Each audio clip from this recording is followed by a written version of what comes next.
Olá, amigos do Nocaute. Hoje o nosso assunto principal, eu diria que até que talvez único, é um pouco o líder desse site, é o Fernando Moraes, porque honra que ele vai dividir com Olivier Sayá, que é o diretor do Wasp Network, o filme que está entrando, acabou de entrar na Netflix. Né? Para mim foi uma grande satisfação ver o filme do Assayá, a adaptação do livro do Fernando, feita pelo Assayá, porque pela primeira vez aconteceu de dar sorte numa adaptação de um dos livros dele, uma adaptação muito difícil e, no meu modo de ver, muito bem sucedido. Né? O, Talvez, eu acho que, na verdade, existe uma outra boa adaptação, uma adaptação que não é vergonhosa, não, que é o Chateau. Mas o Chateau teve tantos problemas de financiamento, de não terminar a filmagem, de não vir acabamento. O filme saiu tantos anos depois e acabou sendo ignorado. Enfim, foi um flop, digamos assim, né? Apesar de haver um empenho efetivo junto à inexperiência do produtor-diretor, né? Mas é muito superior, me parece, ao que foi o Olga, por exemplo, que eu acho um fiasco absoluto, ou ao que foi o próprio filme, lá não me lembro mais o título, sobre uma história muito interessante, que é, logo no imediato pós-guerra, os japoneses, um grupo de japoneses que não acreditava nas notícias da derrota do Japão. Né? Tinha sido a primeira vez que o Japão tinha sido derrotado, então eles viviam na crença de que aquilo era uma, uma deformação, uma falsificação dos fatos pela imprensa, mas que isso efetivamente não acontecia. E era uma coisa muito violenta, porque matavam gente, outros japoneses que acreditavam que sim, que isso tinha acontecido, etc. Né? Mas deu um filme muito pobre, muito fraco, muito deficiente, vamos dizer assim, né? É digno não é nem vergonhoso, como é o caso do Olga, mas não é nada. Né? O Wasp Network, a Rede Vespa, né? A Rede Vespa, que é a história de uma rede de espionagem montada por Cuba durante o momento de maior crise na história da Revolução Cubana, que é quando a União Soviética desaparece e ela tem que viver por conta própria, enfrentando ainda todos os embargos que a gente sabe que sofria e que sofre ainda, né? Voltou a sofrer, né? no governo Trump. Bom, então eles infiltram alguns homens, né? Enfim, são normalmente militares, né?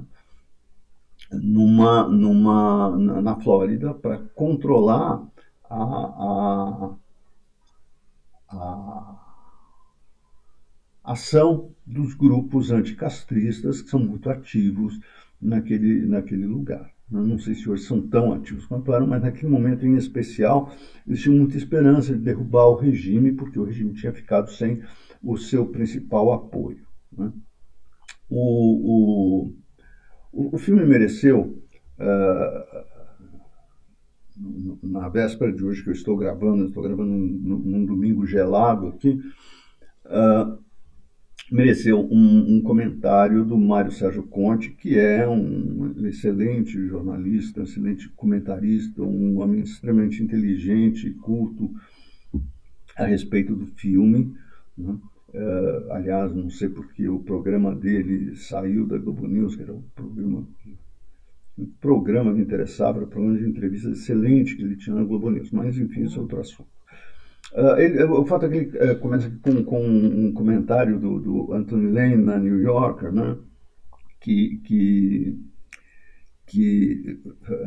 no seu comentário ao filme faz a pergunta: em qual universo uma criatura sensível abandonaria voluntariamente Penélope Cruz? Penélope Cruz é a mulher casada com o Edgar Ramírez, é o ator, né?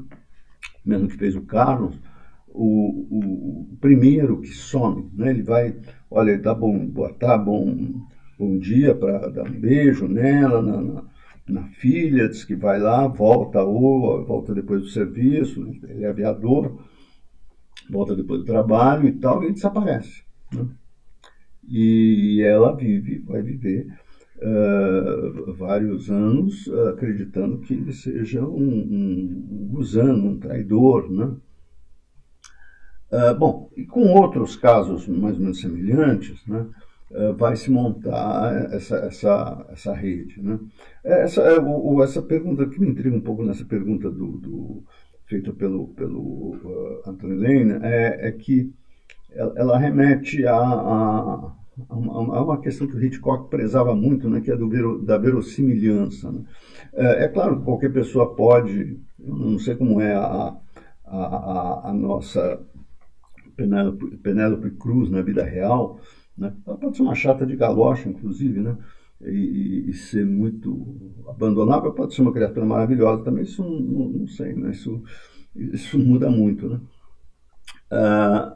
Mas retoma, né, essa questão um pouco mesquinha do verossímil, né? Do verossímil que o Hitchcock tanto batia nela, né? Claro que são personagens de cinema, então não é a Penélope Cruz, é outra pessoa que está lá, e outras coisas que estão envolvidas, né? Mas nisso envolve também, eu acho, algo que conduz bastante o livro, que é a disposição ao sacrifício, né, pela Revolução, né, que foi grande da parte desse personagem, mas teve outros que ainda estão presos nos Estados Unidos, ficaram presos décadas nos Estados Unidos e nunca denunciaram ninguém, nunca se conformaram com isso, né? O essencial para mim, vamos ao essencial, né, o que a gente tem a dizer efetivamente, é que o Assayas pegou um material extremamente complexo e conseguiu trazê-lo a um chão visual, né, e narrativo muito interessante. Ele é um bom diretor, acho que talvez o melhor diretor francês em atividade constante, assim, né? Porque de repente parece um grande diretor francês, faz um filme ou dois e você não sabe mais dele. Isso acontece muito. O Assayas não, desde que começou a ter uma atividade constante e muito interessante, de um modo geral.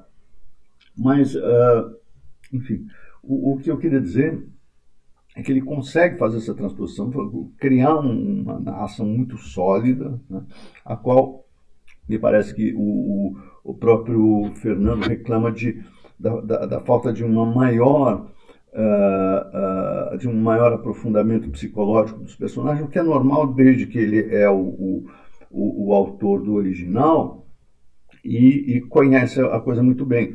Mas para nós que não somos, ou para mim pelo menos, isso não passa, não faz diferença.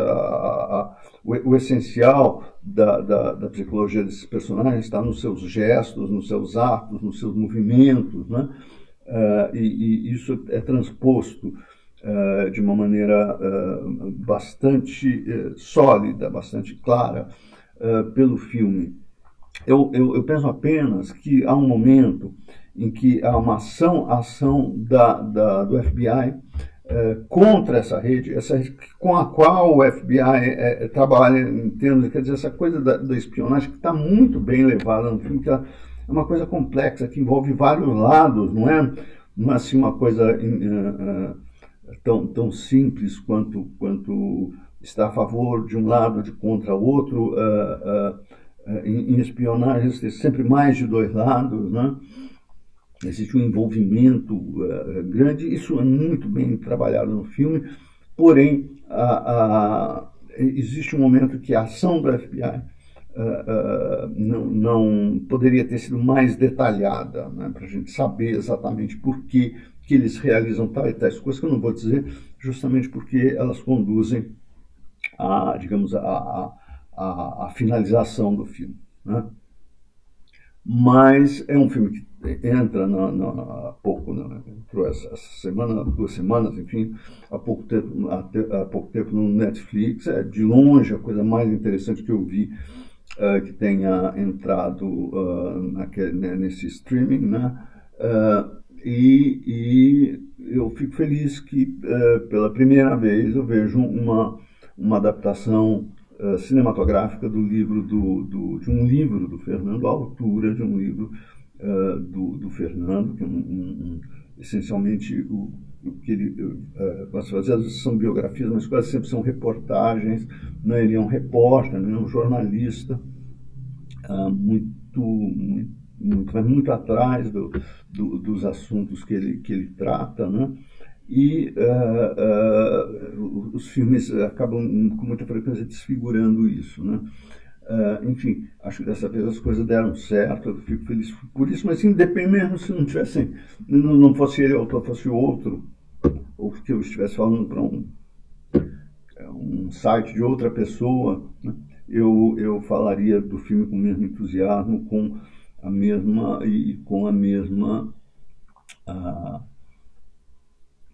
mesma paixão, né? Porque eu fico feliz de ver alguém que caramba, embora a gente se passe décadas sem se ver, meu amigo há 50 anos, né?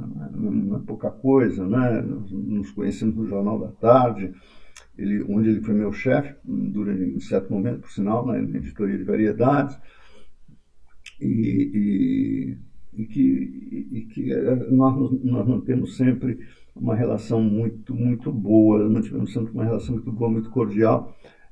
Se nos vê, ele, às vezes aqui a gente mora perto do shopping Higienópolis, de repente, uma vez nós nos cruzamos lá, vou tirar até o chapéu para dizer, e ele deu um berro, Beethoven, Beethoven. E eu atendi, obviamente, porque eu reconheci a voz dele. E a pessoa que estava comigo perguntou, mas Beethoven por quê? Por acaso você é surdo, né? Não é surdez aqui.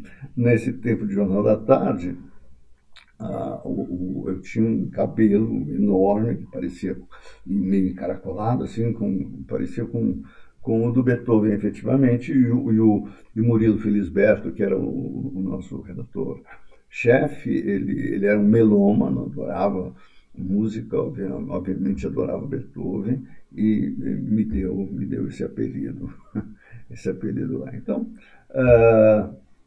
também com essa história do apelido, eu fico por aqui hoje e até a próxima. Obrigado.